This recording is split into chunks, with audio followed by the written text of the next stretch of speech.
بسم اللہ الرحمن الرحیم۔ فرمایا کہ مولانا اشرف علی تھانوی صاحب رحمۃ اللہ علیہ حقیقت میں وہ ہمارے دور میں حضور اقدس صلی اللہ علیہ وسلم کے وارث ہیں اور اپنے عہد کے مجدد ہیں۔ چنانچہ وہ ہمیں بتا گئے کہ ہمیں ہماری صلاحیت اور ظرف کے مطابق کیا کرنا ہے اور کیا نہیں کرنا۔ شاید یہ بات ان سے زیادہ بہتر انداز میں کوئی اور نہ بتا سکے گا۔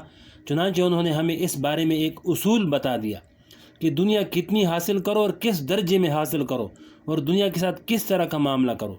یہ اصول اصل میں تو مکان کے سلسلے میں بیان فرمایا، یعنی گھر بنانے کے سلسلے میں بیان فرمایا کہ آدمی کیسا مکان بنائے، لیکن یہ اصول تمام ضروریات زندگی پر لاگو ہوتا ہے۔ کہ مکان بنانے کے 4 مقاصد۔ چنانچہ انہوں نے یہ اصول بیان فرمایا کہ مکان 4 مقاصد کے لیے بنایا جا سکتا ہے۔ پہلا مقصد ہے رہائش، یعنی ایسا مکان جس میں آدمی رات گزار سکے اور اس کے ذریعے دھوپ، بارش، سردی اور گرمی سے حفاظت ہو جائے۔ اب یہ ضرورت ایک جھونپڑی کے ذریعے بھی پوری ہو سکتی ہے۔ اس مقصد کے تحت مکان بنانا جائز ہے۔ دوسرا مقصد ہے آسائش، یعنی صرف رہائش مقصود نہیں بلکہ مقصد یہ ہے کہ وہ رہائش آرام اور آسائش کے ساتھ ہو۔ مثلا جھونپڑی اور کچے مکان میں انسان جو تو گزارا تو کر لے گا، لیکن اس میں آسائش حاصل نہیں ہوگی اور آرام نہیں ملے گا۔ ہو سکتا ہے کہ بارش کے اندر اس میں سے پانی ٹپکنا شروع ہو جائے اور اس میں دھوپ کی تپش بھی اندر آ رہی ہو۔ اس لیے آسائش حاصل کرنے کے لیے مکان کو پکا بنا دیا تو یہ آسائش بھی جائز ہے، کوئی گناہ نہیں ہے۔ تیسرا درجہ ہے آرائش، یعنی اس مکان کی سجاوٹ۔ آپ نے مکان تو پکا بنا لیا اور اس کی وجہ سے آپ کو رہائش حاصل ہو گئی، لیکن اس کی دیواروں پر پلاسٹر نہیں کیا ہے اور نہ اس پر رنگ و روغن ہے۔ اب رہائش بھی حاصل ہے اور فی الجملہ آسائش بھی حاصل ہے، لیکن آرائش نہیں ہے، اس لیے کہ اس میں رنگ و روغن نہیں ہے۔ جب آپ اس مکان میں داخل ہوتے ہیں تو آپ کی طبیعت خوش نہیں ہوتی۔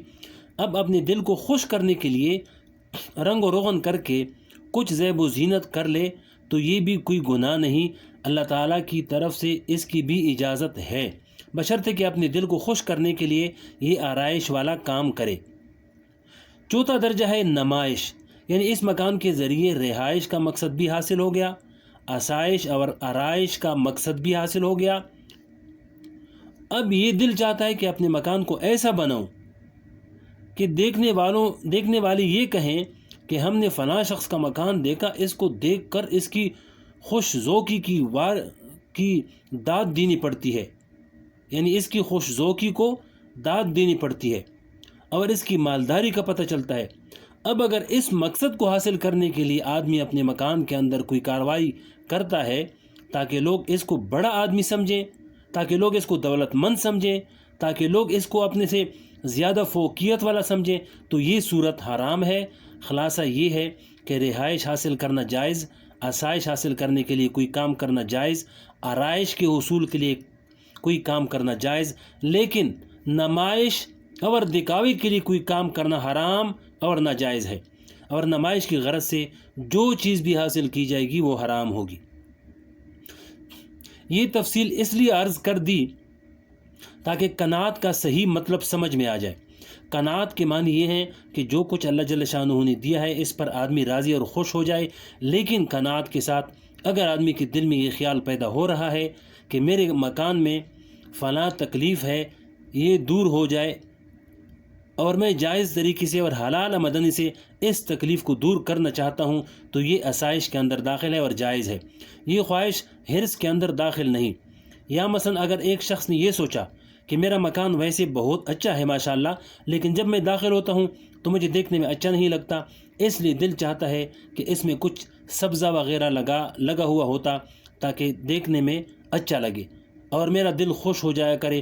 اب وہ اپنے دل کو خوش کرنے کے لیے کام کرتا ہے تو یہ حرص میں داخل نہیں، بشرطے کہ اس کام کو کرانے کے لیے جائز اور حلال طریقہ اختیار کرے، ناجائز اور حرام طریقہ اختیار نہ کرے تو یہ جائز ہے۔ لیکن اگر مکان میں تمام سہولتیں حاصل ہیں، اچھا بھی لگتا ہے، آرام بھی ہے، لیکن میرے مکان کو دیکھ کر لوگ یہ سمجھتے ہیں کہ یہ تو تھرڈ کلاس آدمی ہے، یا میں جس محلے میں رہتا ہوں اس میں میرا مکان دوسروں کے مکانوں کے ساتھ میچ نہیں کرتا، بلکہ میرے مکان کو دیکھ کر ایسا معلوم ہوتا ہے کہ مالداروں کے محلے میں کوئی نچلے درجے کا آدمی آ گیا ہے۔ اب اس غرض کے لیے مکان کو عمدہ بناتا ہوں تاکہ اس کی نمائش ہو، لوگ اس کی تعریف کریں اور اس کو دیکھ کر لوگ مجھے دولت مند سمجھیں۔ اس وقت یہ کام کرنا حرام ہے، حرص میں داخل ہے، اور یہ کام قناعت کے خلاف ہے۔ یا اگر کوئی شخص آسائش اور آرائش کو حاصل کرنے کے لیے ناجائز اور حرام طریقہ اختیار کرتا ہے، مثلا رشوت کی آمدنی کے ذریعے وہ یہ آسائش اور آرائش حاصل کرنا چاہتا ہے، یا سود لے کر دوسرے کو دھوکہ دے کر یا دوسرے کا حق مار کر یہ چیز حاصل کرنا چاہتا ہے، تو پھر یہ حرص میں داخل ہے اور ناجائز اور حرام ہے۔ بہرحال صحابہ کرام رضی اللہ اجمعین کی جو حالات میں نے آپ کو سنائے، اس کا مقصد یہ بیان کرنا تھا کہ وہ تو اعلیٰ درجے کے لوگ تھے۔ اگر ہم اپنی کمزوری کی وجہ سے صحابہ کرام کے اس اعلیٰ مقام تک نہیں پہنچ سکتے تو کم از کم اس کا ادنا درجہ تو حاصل کرنے کی فکر کریں جس کو حضرت تھانوی رحمۃ اللہ علیہ نے بیان فرمایا ہے، اور یہ درجہ اس وقت تک حاصل نہیں ہوگا جب تک دنیا کی بے ثباتی اور آخرت کی فکر اور موت کا دھیان انسان کے اندر پیدا نہ ہو جائے۔ آج انسان سال ہا سال کے منصوبے بنا رہا ہے، اس کو یہ پتہ نہیں کہ وہ کل ہی اس دنیا سے رخصت ہو جائے گا۔ بیٹھے بیٹھے انسان دنیا سے رخصت ہو جاتا ہے، لہذا ایسے لمبے لمبے منصوبے بنانے سے پرہیز کرے اور صرف بقدر ضرورت دنیا کے مال و اسباب پر قناعت کرے۔